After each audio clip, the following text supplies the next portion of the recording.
في تقرير أخير أشارت بلومبرج إلى تعافي الاقتصاد المصري على خلفية الإصلاحات التي اتخذتها الحكومة، وتضمنت تحرير سعر الصرف وإعادة هيكلة نظام الدعم. هذا التقرير أذيع أو صدر قبل الانتخابات الرئاسية المصرية بقليل. نتابع. Now, the Egyptian economy is starting to reap the benefits of measures launched in November 2016, such as lifting the currency restrictions, raising taxes, cutting fuel subsidies. The nation's stock index is one of the world's best performing. It's number 4 on the league table this year. A predictable election win for President El-Sisi is expected to pave the way for additional fiscal changes. Let's welcome our guest to the show.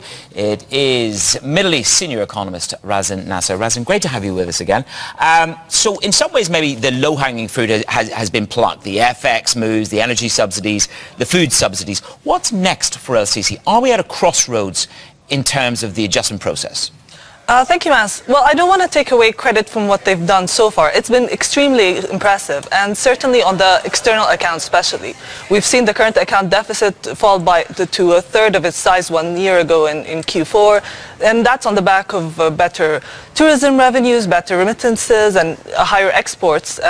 From here, there's certainly a lot more still to be done. And on the fiscal side is one area where they've done a lot, but it's still quite a challenging situation. The deficit is still close to 10%. The debt is over 100% of GDP, and so that's quite still, that will require still a lot more work to do. And more importantly is that the structural reforms beyond that as well to get the economy into its potential growth rate. Let me pick up on Egyptian debt, because Egyptian government bonds have been one of the top trades for EM credit traders in 2017. It still remains the case in 2018. We put the chart together to showcase what's been happening with Egyptian borrowing costs. The yields have begun to drop just a little bit. So we've added here the 3, the 6, the 9-month average yield, and also the 1-year yield. And we also added the benchmark rate from the central bank, which has continued about its easing cycle in the last MPC. There are questions, though, about how this affects a budget deficit, how this affects sustainability from a fiscal point of view. When does it become concerning for you as an economist? Well, the interest rates, I mean, the 700 basis point hike has been painful for the government finances for sure. Debt servicing is already making up about a third of public spending, and that's part of the challenge on the fiscal side that I've talked about. So it's certainly a welcomed relief that rates are starting to come down, and it's justified as well.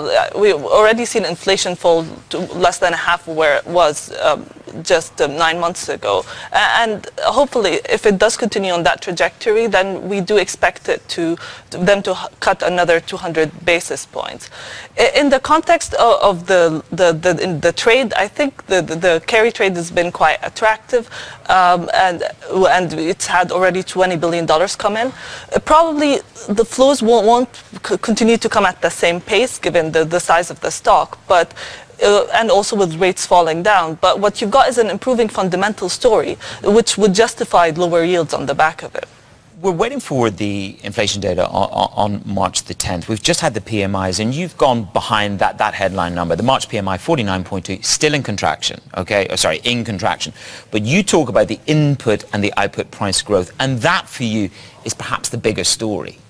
Yeah, it is interesting that they do continue to decline. So it is conducive to a lower inflation print coming up on the 10th of the month. I think it is still a risk, though. We shouldn't get complacent about inflation. It has been very low the last couple of months, but it can always come back up. Egypt has always had traditionally high inflation for a lot of domestic supply constraints, among other issues. So it's still a risk, but I think for the time being, it's on quite a positive trajectory. I mean, I think this is a good opportunity to circle back to the fact that Egypt's stock market is the 4th best performing in the world in the indices tracked by Bloomberg. In spite of a lot of the volatility and the uncertainty that we've had in global markets, does that mean Egypt is maybe a little bit more resilient to the kind of trade tensions and global sort of financial disruptions than any other market? Egypt, I mean, is in a bit of a unique position for sure. Everywhere else is fighting deflation. Egypt is fighting high inflation. Everywhere else is hiking rates. Egypt is cutting rates. I think the interesting part for Egypt is that they've started off from such a low base after so many years of stagnation. And the gains that have been done so far, while very impressive, have been cyclical. And I think that's part of the challenge of how do you continue that momentum going forward. There needs to be more on the structural side. There needs to be and those kind of. طيب كما أشرنا هذه المقابلة تمت في بداية شهر مارس، لكن ما زالت العوامل التي تتحدث عنها قريبة جدا